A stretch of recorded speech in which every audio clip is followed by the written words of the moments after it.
welcome back to Sydney and Starlet. And if you're new here, wake up! Welcome, enjoy that! Videos! So today, me and Sydney are going to be reading Disney's Chicken Little! A read-aloud story. Book. Storybook. So let's get started. There he is, little Chicken Little. Who's that? Yeah. Chicken Little. A chicken with a past. Dong, dong, dong. Emergency, Chicken Little yelled, pulling the bell rope at the school tower as hard as he could. Run for your lives! Down below, everyone in town heard the bell ring out over Oaky Oaks. They dashed into the streets screaming. The sky is falling, shouted Chicken Little. The sky is falling. Can you say the? Yeah. Sky? Yeah. Falling. The sky is falling. The sky is falling. Soon everyone was following Chicken Little to the old oak tree where he said the sky had fallen and actually hit him on his head. Can you say head? Head. But there is no piece of sky on the ground. Everyone stared at Chicken Little, waiting for an explanation. Finally, Chicken Little's dad, Buck, took charge. It's okay, everyone, he called out. It was just an acorn that hit my son. Chicken Little hung his head in shame. Not even his father believed him. Can you say Buck? Buck. A year later, the citizens of Oaky Oaks still remembered Chicken Little as that crazy little chicken. They were even making a movie about his terrible mistake. Can you say movie? Movie! Where is he? Movie about his terrible mistake. But Chicken Little had a plan. One moment destroyed my life, right? He said to his dad. So I figure all I need is a second great moment to erase the previous first moment. Huh? What do you think? Buck sighed. What do you think? Buck sighed. Don't call attention to yourself, he told his son, dropping him off at the bus stop. Lie low. Soon the school bus arrived and all the kids raced to the doors. Tiny Chicken Little was knocked down and left lying on the ground as the bus pulled away. A plucky guy that he was, he picked himself up and ran after the bus. He might have caught it too if the school bus bully Foxy Loxy hadn't dropped a bag of acorns out the window. Little Chicken Little slipped and slid until he landed with a thud. Can you say thud? Thud. Determined to make it to school on time, Chicken Little raced across the street and got stuck on a wad of gum. As the morning traffic headed right toward him, Chicken Little pulled a lollipop out of his pocket, licked it, then stuck it to the back of a passing car. The car pulled him free just in time. Chicken Little felt the thrill of success. He also felt oddly chilly. He lost his pants. Can you say pants? Pants. Is that Chicken Little? Yeah. Chicken Little, is that gum? Gum.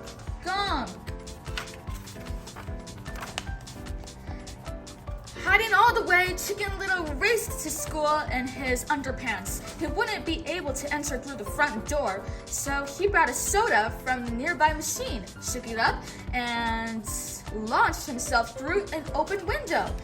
Once at his locker, he folded a page of his math notebook into a pair of paper pants. Now he was finally ready to face the day. Can you say day?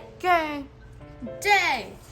Chicken Little caught up with his friends Runt, Abby, and Fish in gym class. They were playing a ferocious game of dodgeball. Chicken Little told Abby his plan to make everyone forget the sky is falling incident by doing something great. Just then, Chicken Little watched in horror as Foxy Loxy slammed a ball at Abby's face. Can you say face? Face! That does it, declared Chicken Little, defending his duck friend from the fox bully. We were in a timeout, Foxy. Prepare to hurt. Can you say hurt? Hurt.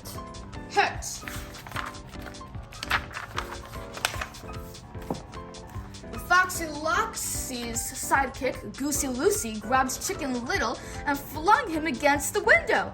As he slid down, Chicken Little accidentally grabbed the fire alarm. The siren went off, and so did the overhead sprinklers. Can you see sprinklers? Yes. Sprinklers! That afternoon, the principal gave Buck an earful behind closed doors. Chicken Little waited on a bench outside. He felt awful. He had disappointed his father again. To make matters worse, the display case in the hall was still filled with trophies from Buck's days as a star baseball player. Buck had never been a loser. Suddenly, Chicken Little got an idea. He could join the baseball team. Maybe things would turn around and everyone would forget about his big mistake once and for all. Chicken Little's plan seemed doomed from the start. Being the tiniest player on the Okie Oaks Acorn baseball team, he always sat on the bench. Can you say bench? Bench. Then in the final game against the Spud Valley Taters, Chicken Little was miraculously called to the plate. "I won't embarrass you, Dad," Chicken Little whispered as he looked into the stands. "Not this time." After 2 strikes, Chicken Little prepared for his third pitch. "Today is a new day," he told himself as he swung the bat with all his might. Can you see might? Might. To everyone's surprise, he got a hit. Chicken Little's legs pumped ferociously as he ran around the bases. But when the pint-sized player slid into home plate, he was caught out. The crowd groaned until the announcement shouted, "Wait!" Can you say wait? Wait! The umpire dusted away the amount of dirt that covered Chicken Little's foot. "Safe! The runner is safe! The Acorns had won! Chicken Little was the new town hero!" Can you say hero? Yeah. Hero! Back at home, Buck and his son had a great time reliving Chicken Little's winning home run. "I guess that puts the whole sky is falling incident behind us once and for all, eh, kiddo?" asked Buck. "You bet, Dad," Chicken Little answered happily. He felt sure they were finally on the way to the close relationship he had been longing for. The sky falls again. After Buck went downstairs, Chicken Little gazed out his window. Suddenly, one star fell out of the sky and straight to Chicken Little's window. Can you say window? Window! However, it wasn't a star at all, but a strange panel that changed colors. It looked exactly like the piece of sky that had fallen on him 1 year earlier. Chicken Little gasped. "No, it's impossible."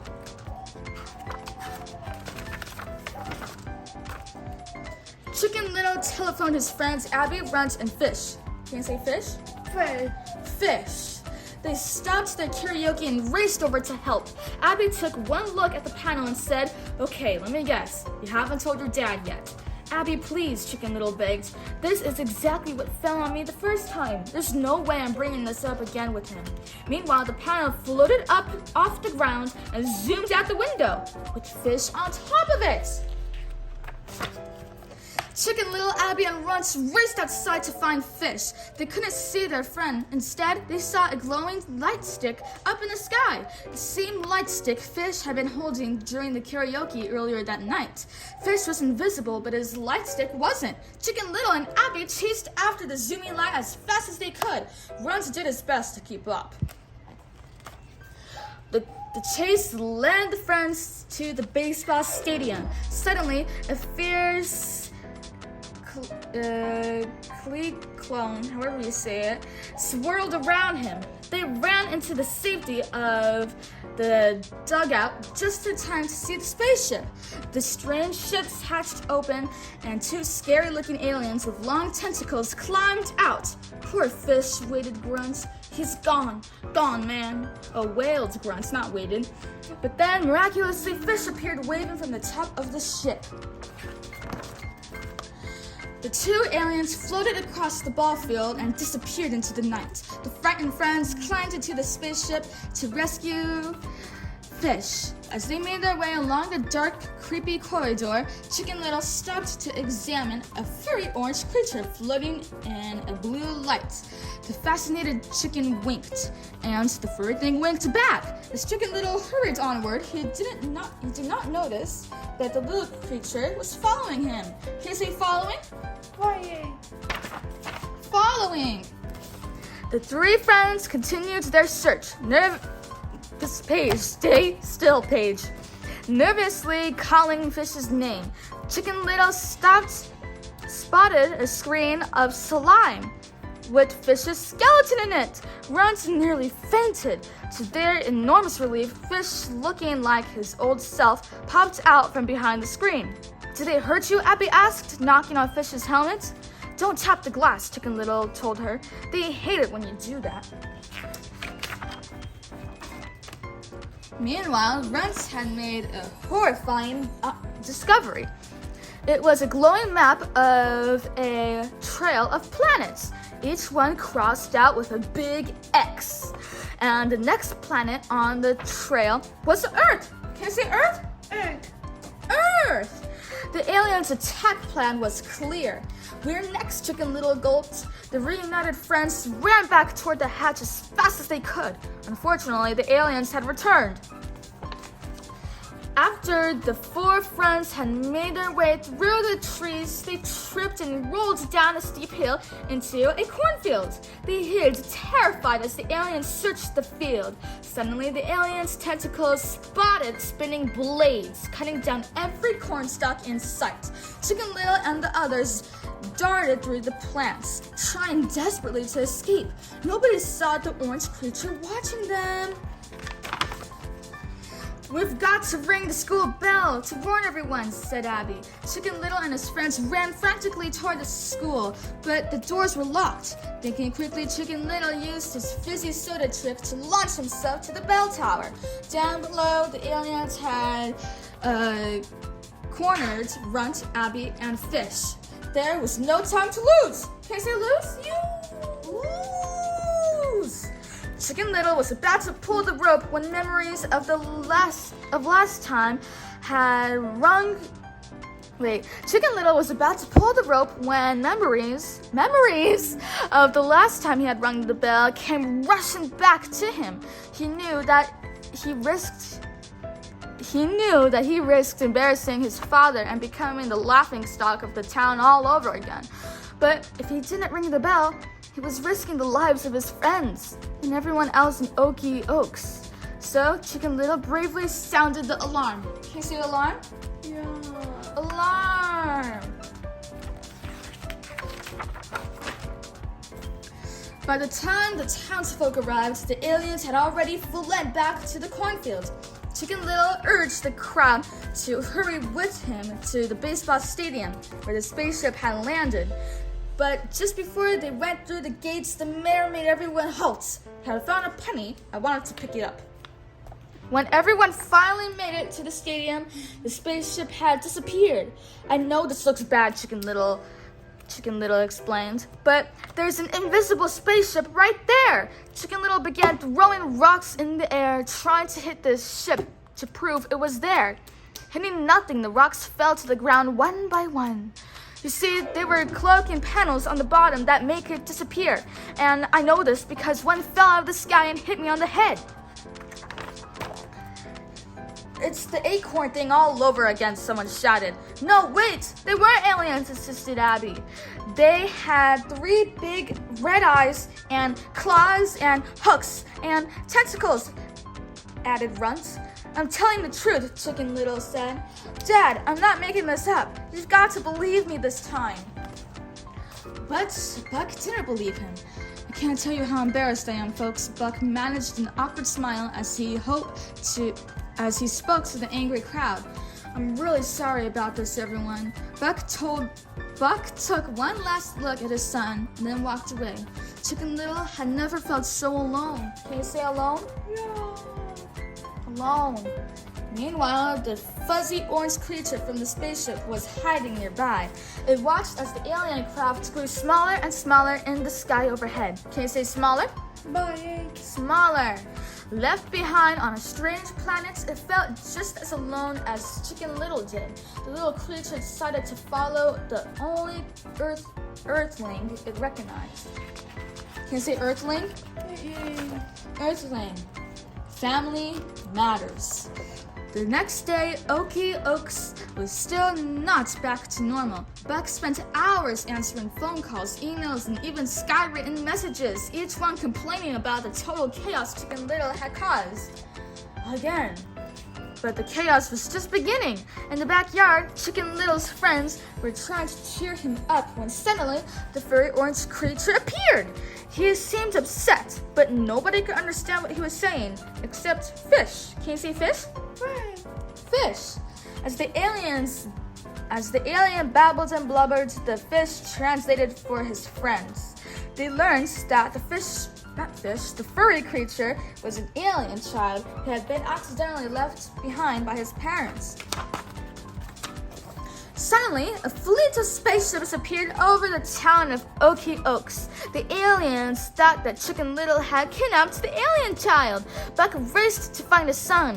"You're right, alien invasion," Buck said when he found Chicken Little. I see that now,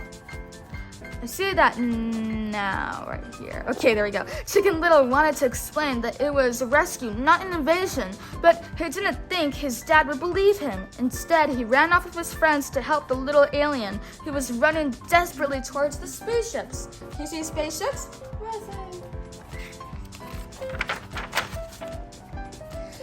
Buck caught up with his son in the movie theater. It was time for his much-needed heart-to-heart talk. "You've been ashamed of me since the acorn thing happened," Chicken Little blurted out. Buck felt terrible for not believing in his son. It was time for a change. "You need to know that I love you no matter what." Then Buck leaned down and hugged his son. It was all Chicken Little had ever wanted. "Let's go," Abby shouted, pointing outside the attacking aliens. "Okay, Dad," Chicken Little said. "Now all we've got to do is return this helpless little kid." The tiny alien appeared from behind the curtain. He leaped on top of Buck and began biting him. "This orange bitey thing needs saving," replied Buck doubtfully. "I've never heard such of a crazy, wonderful idea. Just tell me what you need me to do." "Come on, Dad," said Chicken Little, elated. "We've got a planet to save." Sydney, what are you doing? You like the book? Book. Before they left the theater, a newly confident Chicken Little marched up to Abby. Can you see Abby? Babby. After planting a great big kiss on her bill, and he announced, "By the way, I would like to say I have always found you very attractive. Extremely attractive." Buck and Chicken Little headed outside, carrying the little alien with them. All around them, aliens were zapping everything with laser beams. "We surrender," yelled Mayor Turkey Jerky. Not Turkey Jerky, Turkey Lurkey. "Here, take the key to the city." But the aliens would not stop. Can you say stop? Stop. Buck and Chicken Little climbed with the little alien to the top of the town hall. They tried to give the child back to his parents, hoping to end the battle. Unfortunately, they were beamed aboard the spaceship instead. 3 huge eyes appeared on the screen. "Why did you take our child?" a deep voice boomed. "You were the one that left him behind," Buck tried to explain. A big voice interrupted him. "Silence! Release the child." So Buck did exactly that. Suddenly the screen shut off and the alien child's parents, Tina and Mel, appeared. The parents weren't scary looking at all without their spacesuits on, and they were much friendlier after the child explained what had happened. Grateful for the return of the child, the aliens quickly repaired the damage to the town. "If it hadn't been for your son there, we might have vaporized the whole planet," Mel told Buck. Then he explained why they had stopped on Earth in the first place, to pick acorns. Acorns were considered a special treat on Mel's planet. And so Chicken Little became the town's hero again. 1 year later, the townsfolk of Okie Oaks crowded into the local theater to see Chicken Little, the true story. Though at times it may feel like the sky is falling around you, never give up, the actor playing Chicken Little said heroically. Oh my gosh, Stella. Our dog Stella is playing with our other dog Daisy. For every day is a new day. The audience cheered at the end of the movie. Then they turned and directed their applause at Buck and Chicken Little. Chicken Little looked at his dad and smiled. It felt great being a hero, but it felt even better knowing that his dad would always be there for him, no matter what. That is the end. So that is it for today's video, everyone. I really hope you all enjoyed it, and we'll see you all next time. Bye. Bye. Pick out your favorite page.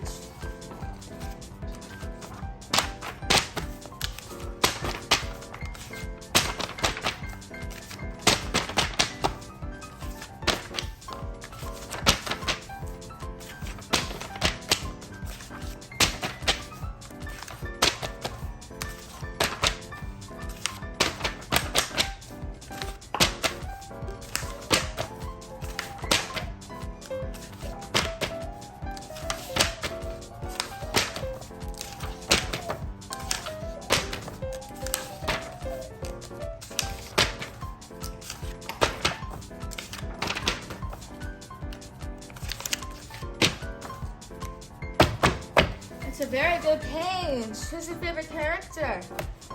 Yeah. What? Chicken Little? Yolk. Yuck. Chicken? Yeah. Little.